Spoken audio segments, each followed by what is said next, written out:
ನಮ್ಮ ಮನೆಯಲ್ಲೊಂದು ಪುಟ್ಟ ಪಾಪು ಇರುವುದು ಡೆವಿಲ್. ಹಾಯ್ ಹಲೋ ನಮಸ್ಕಾರ ಫ್ರೆಂಡ್ಸ್.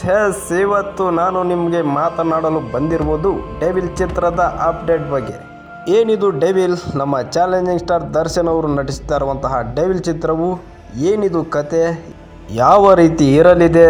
ಇವಾಗಲೇ ಟೀಸರ್ ಮುಖಾಂತರವೇ ಭರ್ಜರಿ ಕ್ರೇಜನ್ನು ಹುಟ್ಟಾಕಿರುವಂತಹ ಡೆವಿಲ್ ಚಿತ್ರವು ಇವಾಗಲೇ ಎಲ್ಲೆಡೆ ಕ್ರೇಜ್ ಅನ್ನುವಂಥದ್ದು ಹುಟ್ಟಾಕಿದೆ. ಅದರಲ್ಲೂ ದರ್ಶನ್ ಅವರ ಒಂದು ಗೆಟಪ್ ಅನ್ನುವಂಥದ್ದು ಈ ಸಿನಿಮಾದಲ್ಲಿ ಡಿಫರೆಂಟ್ ಲುಕ್ನಲ್ಲಿಯೇ ಚಾಲೆಂಜಿಂಗ್ ಸ್ಟಾರ್ ದರ್ಶನ್ ಅವರು ಕಾಣಿಸಿಕೊಂಡಿದ್ದು, ಇದರ ಮುಖಾಂತರ ಅಭಿಮಾನಿಗಳನ್ನು ಇನ್ನಷ್ಟು ಹುಚ್ಚೆದ್ದು ಕುಣಿಯುವಂತೆ ಈ ಒಂದು ಟೀಸರ್ ಅನ್ನುವಂಥದ್ದು ಮಾಡಿಬಿಟ್ಟಿದೆ.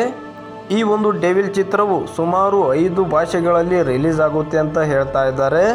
ಈ ಒಂದು ಡೆವಿಲ್ ಚಿತ್ರದ ಕತೆ ಬಂದ್ಬಿಟ್ಟು ಒಂದು ದೇವಿನ ಕಥೆಯನ್ನು ಆಧರಿಸಿಕೊಂಡು ಮೊದಲ ಬಾರಿಗೆ ಚಾಲೆಂಜಿಂಗ್ ಸ್ಟಾರ್ ದರ್ಶನ್ ಅವರು ಒಂದು ದೇವಿನ ಕಥೆಯನ್ನು ಒಪ್ಪಿಕೊಂಡು ಈ ಒಂದು ಸಿನಿಮಾದಲ್ಲಿ ಡಿಫರೆಂಟ್ ಆದ ಒಂದು ಲುಕ್ಕನ್ನು ಹೊಂದುವ ಮುಖಾಂತರ ಒಂದು ಡಿಫರೆಂಟ್ ಆದ ಒಂದು ಸರ್ಪ್ರೈಸನ್ನು ಇವಾಗ ಎಲ್ಲ ಅಭಿಮಾನಿಗಳಿಗೂ ನೀಡಲಿದ್ದಾರೆ ಅಂತ ಹೇಳ್ಬೋದು. ಸದ್ಯಕ್ಕೆ ಇವಾಗ ಚಾಲೆಂಜಿಂಗ್ ಸ್ಟಾರ್ ದರ್ಶನ್ ಅವರು ಡೆವಿಲ್ ಚಿತ್ರದಲ್ಲಿ ಪಾಲ್ಗೊಂಡಿದ್ದಾರೆ. ಚಾಲೆಂಜಿಂಗ್ ಸ್ಟಾರ್ ದರ್ಶನ್ ಅವರೇ ತಿಳಿಸಿರೋ ಪ್ರಕಾರ ಅಕ್ಟೋಬರ್ನಲ್ಲಿ ಖಂಡಿತವಾಗ್ಲೂ ಈ ಒಂದು ಸಿನಿಮಾವು ರಿಲೀಸ್ ಆಗುವಂತಹ ಸಾಧ್ಯತೆ ಹೆಚ್ಚಾಗಿದೆ. ಇವಾಗ ಈ ಒಂದು ಡೆವಿಲ್ ಚಿತ್ರದ ಒಂದು ಸಣ್ಣದಾದ ಅಪ್ಡೇಟ್ಗಾಗಿ ಎಲ್ಲ ಅಭಿಮಾನಿಗಳು ಕಾತುರದಿಂದ ಕಾಯ್ತಾ ಇದ್ದಾರೆ.